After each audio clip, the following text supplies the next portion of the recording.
Kia ora, good afternoon. So here's another one. Don't get mad.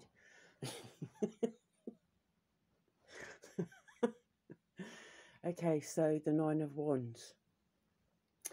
If you're a tarot reader, everybody knows that the Nine of Wands apparently is to do with like struggles, perseverance, drive,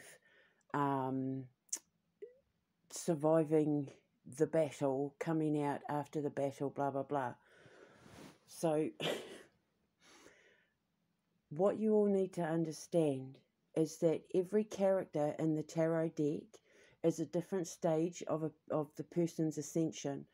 The Empress and the Emperor are the end result of the person's ascension. So the man from like, all the pages or knights, kings, that is the ascension stage for the masculine. And then, of course, the Empress and all the women like the Queens and all of that are is the ascension stage of the Empress. Now, or divine masculine, divine feminine, however you want to call it. But every card, if you look at the tarot, of the traditional tarot deck, every card is explaining the ascension process of the divine masculine and divine feminine. Every single step, from the marriage breakups, the disastrous relationships, the being slandered and bullied and picked on and blah blah blah. Now the Nine of Wands, the death process, because you go through many death processes, the hermit stage, the Fool, blah blah blah. It's describing from start to finish the person's ascension process. Now the Nine of Wands is the Emperor when he's building his kingdom. The mountains are in the background. He swapped his peasant boots, his farmer's boots or whatever, for his metal armor, because he's an emperor now, so he runs empires. And empires rule kingdoms. Emperors ruled kings. Emperors were above kings. And emperors pretty much like owned or ran the principalities or the kingdoms, and that they, think of it this way: if every state in America was a kingdom, the emperor would run all 50 states. He would be in charge of all 50 states, and the kings of each 50 states would answer to the emperor. That's why the ascension process is so bloody hard, because the reward you get, the Ace of Cups, you get the hand of God, the gift from God, the golden chalice that you get from God, is priceless. It is eternal. You will be known forever. You will be cast into the stars forever. You will pave a way through history. You will be a trailblazer. You will be all the rewards and all the gifts that your gods and ancestors promised for you putting in the hard work and effort.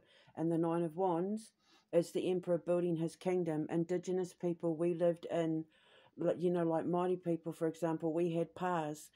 And our pās were surrounded by a fortress of, sticks and pango logs and all of that. And if you have a look, the Emperor, the pre-Emperor, the Nine of Wands, his sticks are in the ground, see, with the leaves shooting out of it. That's the start of his budding empire. That's the start of the fruits of his labour starting to bear fruit. And with the one that he's holding in his hand, he's resting, because he's gone through all of that to build his empire. He's built his fortress. He's got his armour on as the emperor. Now he's ready to sit on his throne, or her throne, if she's the divine feminine, because she will be as independent as what he will. The king and queen of swords stage is the marriage breakups, the relationship breakups, the ones that left you battle hardened, the ones that made you see the truth of the damage that you were doing to yourself, being in the wrong relationships, and then learning not to be bitter from it, which is what the King and Queen of Swords would be in reverse, you know, bitter and angry and all of that. Because then, of course, when you once you are the King and Queen of Swords, which is like the last stage, before you start stepping into like hermit and that, and turning into your high priestess, high priest self, and reforging that connection with your gods and ancestors and all of that, the very last card will be the Ace of Cups, because that is you receiving the golden chalice, you know, the gift from God, the blessings, which is why when it goes from the Nine of Wands to the Emperor, it goes from 9 to 4, because in a traditional card pack, you know, with 1, 2, 3, 4, 5, 6, 7, 8, 9, Jack, Queen, King, blah blah blah, Ace. The Ace of Cups is the top card, is the trump card.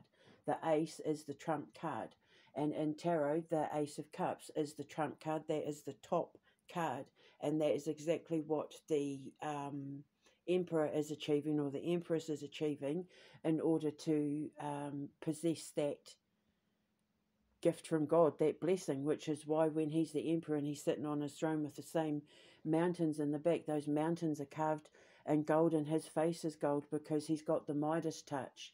When you're given the golden chalice from God, you're given the gift of the Midas touch, which I was given in a dream a couple of years ago. God actually said, it was my Jack Black as Odin and God dream, and he said, I've blessed you with the Midas touch.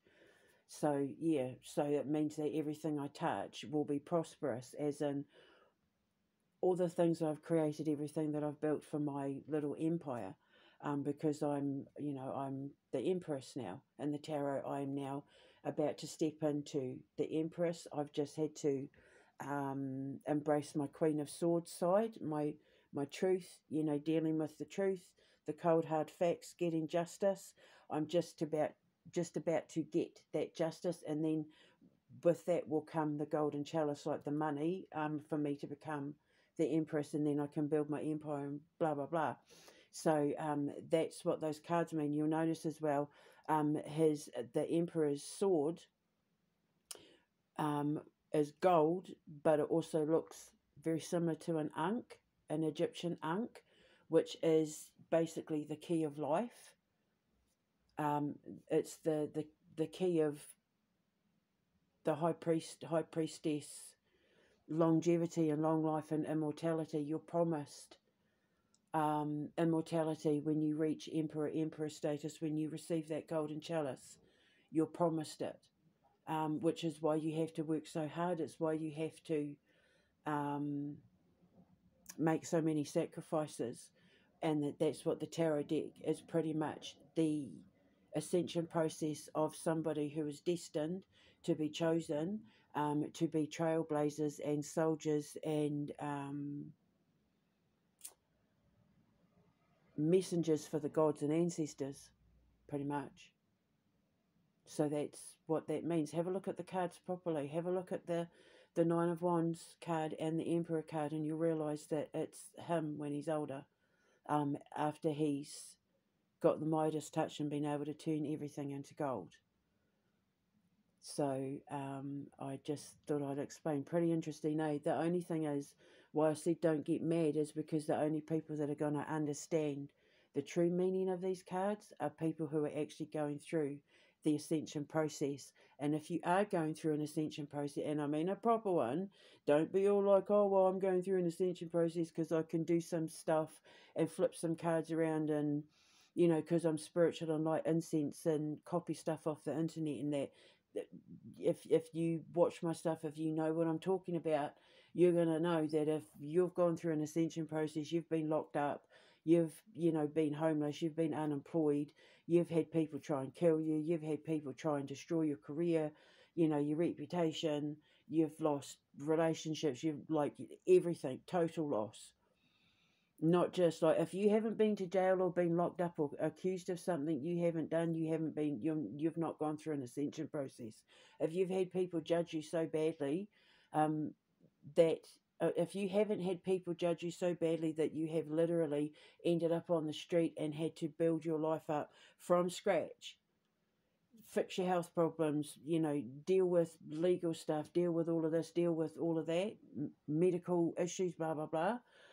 If you haven't dealt with any of those things combined, you wouldn't even begin to know what an ascension is. Because in order for you to have an ascension, you have to experience every single asset, every single facet, of the assets of those tarot cards in reverse and the right way up.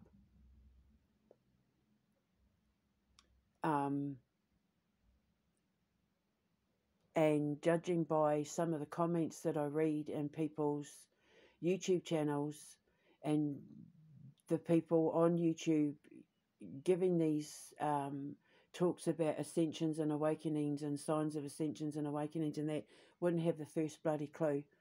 Wouldn't have a clue. It's not something that happens overnight. It's something that takes decades to build up into. And it's certainly not something that you make money from until you've gone through your ascension process and received that golden chalice. You will know poverty like you wouldn't believe. You'll know hardships like you wouldn't believe, where you don't even know how you're going to feed yourself, where you don't even know, like you can't even put heating on, and being homeless and being locked up and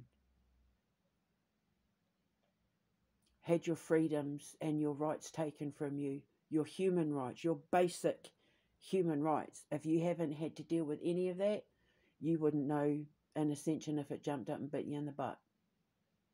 So don't claim to know it if you don't own it, because you can tell just by looking at a person whether they are ascending or they have ascended, because they have that 1,000-mile stare in the back of their eyes that is completely masked by the love that they feel for the drive that they have to want to help humanity. For me, other than animals and children and conservation, I'm here to help the creative mind, the writers, the artists, musicians, that sort of thing. I'm here to help future generations rise and ascend above social stigmas and incorrect information and misjudged and uninformed diagnoses and charges for people who are simply misunderstood because they're too smart for the average person.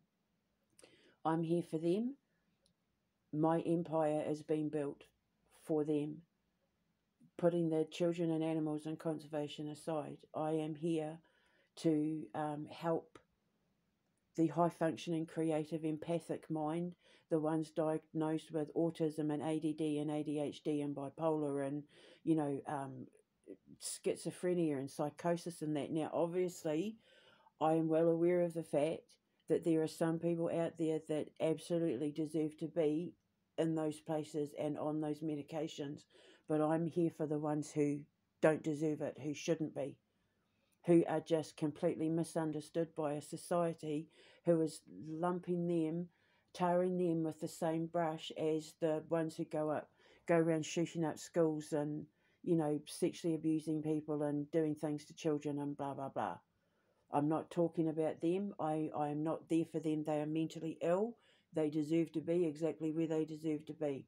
I'm talking about the people that I've been encountering since I was a teacher's assistant at Roslyn Primary School in Palmerston North. When I was 17, 18, before my sister died, I was doing my early childhood development certificate, which is why, you know, I work with a lot of pregnant women and babies and that, because part of that certificate was working with Plunkett, Plunkett. Look it up on the internet. I'm trained to work with Plunkett. In New Zealand, Plunkett takes care of all pregnancies from pretty much conception through to the birth. Doctors don't get involved in pregnancies in New Zealand unless there's complications or medical issues for the mum.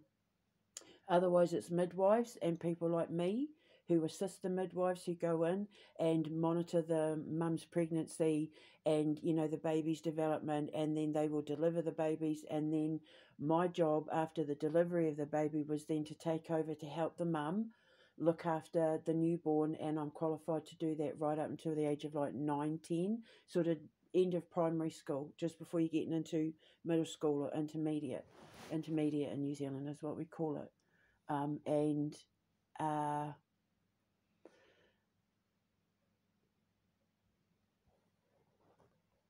when I was training at Rosalind, they must have recognised something in me, because they took me aside and said, we are trialling this new training program for children with, you know, autism and ADHD and learning disabilities and that.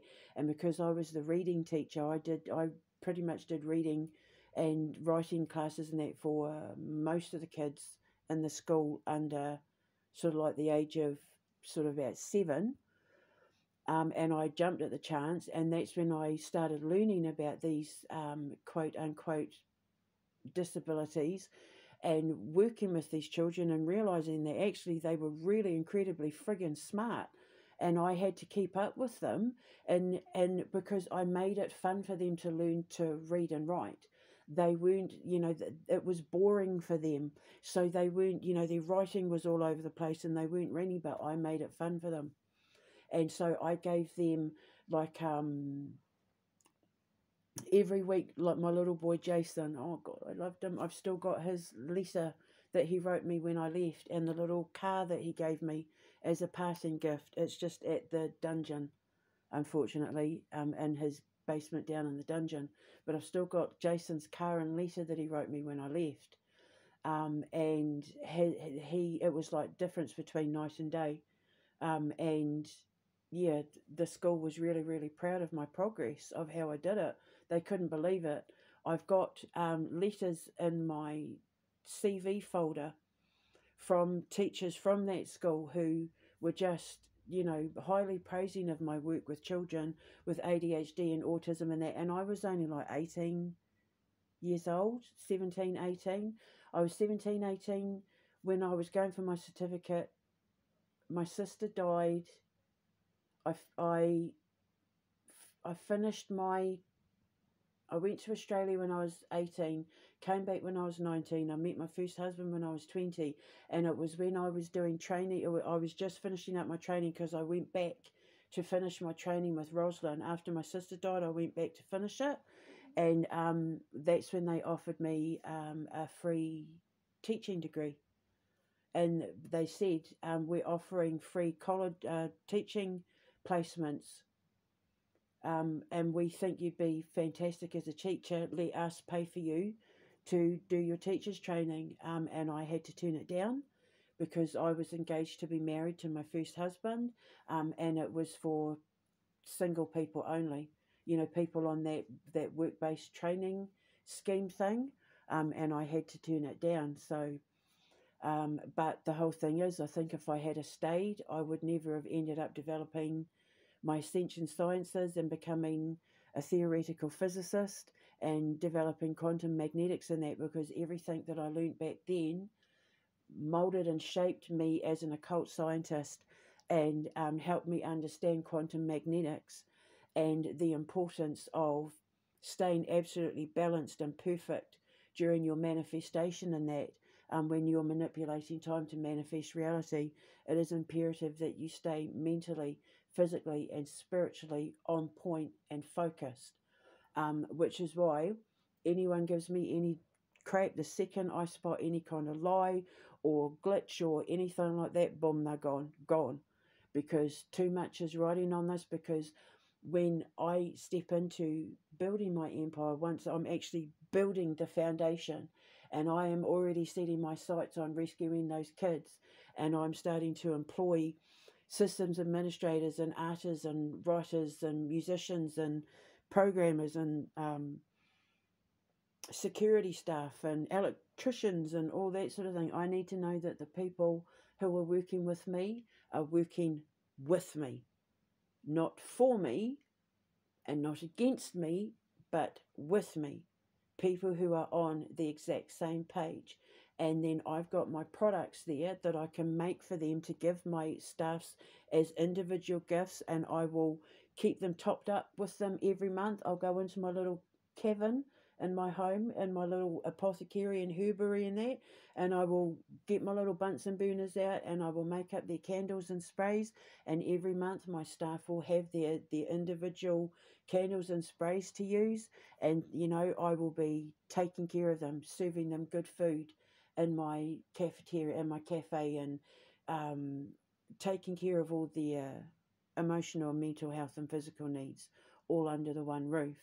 And then, of course, because I'm going to be still doing my unsolved mysteries and investigations, and wanting to work with children on the side, and you know, sending people in to go and rescue these kids that we want to look after and that. And because people call me to them when they're dying in the future and sometimes in the present, I have to be responsible for how I not only conduct myself and how I am seen, but the energy that comes off me as well. So I'm like a Venus flytrap, because what happens is these narcissists look at my light and think that I'm a good healthy dose of narcissistic supply, and then they come in, and then I'm like the bug zapper. And then they realise, oh God, no, ooh, unless they go too far, in which case I close in on them and eat them alive. So, you know, but it has to be done, because nobody gets past those gates. Nobody gets through the gates to my foundation or to the academies, both in Canada and Malta.